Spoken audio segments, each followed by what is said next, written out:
I once had a roommate who had a boyfriend she's been dating for about 6 months. They went out as usual one day.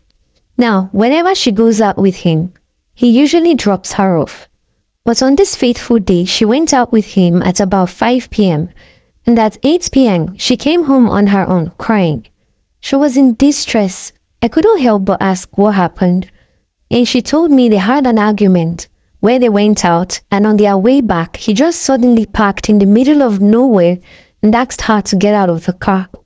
She did while thinking he was joking, and he just drove off, leaving her there in the middle of nowhere by 8 p.m. Well, she was lucky enough to see a good Samaritan who helped her get home. Now, what if he wasn't actually a good Samaritan? You can imagine the danger he exposed her to. Did he later feel remorseful enough to call her and find out if she got home safe? Not at all. When I tried to say certain things to her, she defended him from all angles, telling me he can be like that sometimes when he's upset, but he later apologizes. I stood there in disbelief because if she understands what the word love actually means, then she'll know they are both very far from it. He could still be upset with her, but still make sure she gets home safe. That's what love is. I saw a definition of love by John Gray, and I haven't forgotten it ever since. He started by saying, love is not a feeling. We've been watching too many movies.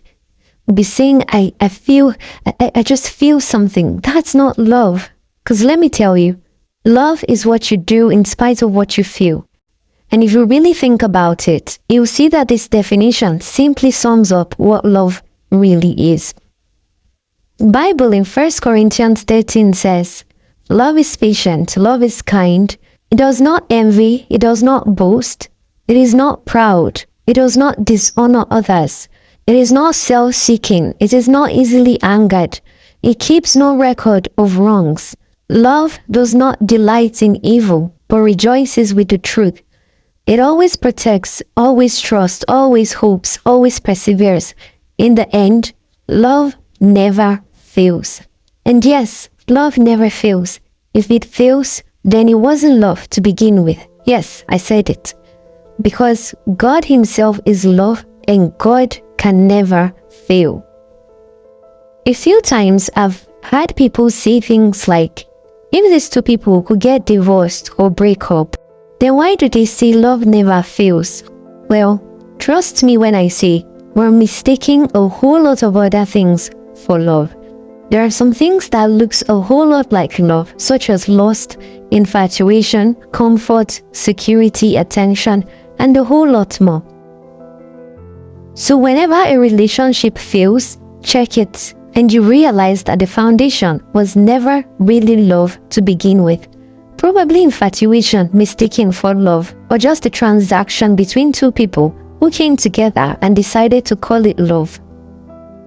I'd love to shed some light on the most common thing we mostly mistake for love, and that is infatuation. Now, imagine infatuation has been captivated by the dazzling cover of a book. It's that initial intense attraction to the surface. However, love is like reading the entire story inside, understanding the characters, their flaws, and committing to the narrative beyond just the appealing cover. Infatuation might be love at first sight, but love is built through time, shared experiences, and a deeper connection that goes beyond the initial allure. That's why I always emphasize how important it is to get to know a person to an extent before using those 3 magical words, I love you. Most times we think of love as just a strong feeling of deep affection, but in the real sense, love means more than just a feeling. It is deeper and richer, going beyond feelings and emotions. So when John Gray said, love is what you do in spite of what you feel, that right there is why I said that definition just simply summed up what love really is. Again, love is what you do in spite of what you feel. Let me paint us a picture of what that really looks like. Let's say you and your partner had a fight and you go to sleep still upset. They wake up in the middle of the night to find you uncovered and the weather is really chill. They draw up the duvet and cover you up properly, even though they're still mad at you. Now, as simple as that seems, only love can actually do that. Another example would be performing thoughtful gestures or tasks for a loved one, like helping with chores or responsibilities, even on days when one might not be in the mood. One major thing I'd love for us to take from all of this is that love most times is not convenient. That is why love is majorly about sacrifice. So the next time you find yourself asking questions like, does he love me or does she love me? Please remind yourself of 1 Corinthians 13 and ask yourself a question for each like, is he kind? Is she patient? Does he keep record of my wrongs? Is she proud? Is he easily angered? And the rest of it. Trust me, for every of these questions you genuinely ask yourself, the answer would be staring at you right in the face. After getting your answers, I hope you find the courage to do what is right. Is it you who needs to adjust your idea about love and treat those you say you love better?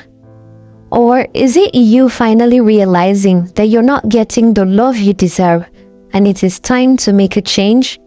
Well, whichever one it is, here is me wishing you all the best. Thank you so much for stopping by my channel, and I hope you learned a thing or two about what love really is. Please don't forget to click the like button and also subscribe to my channel for more contents like this.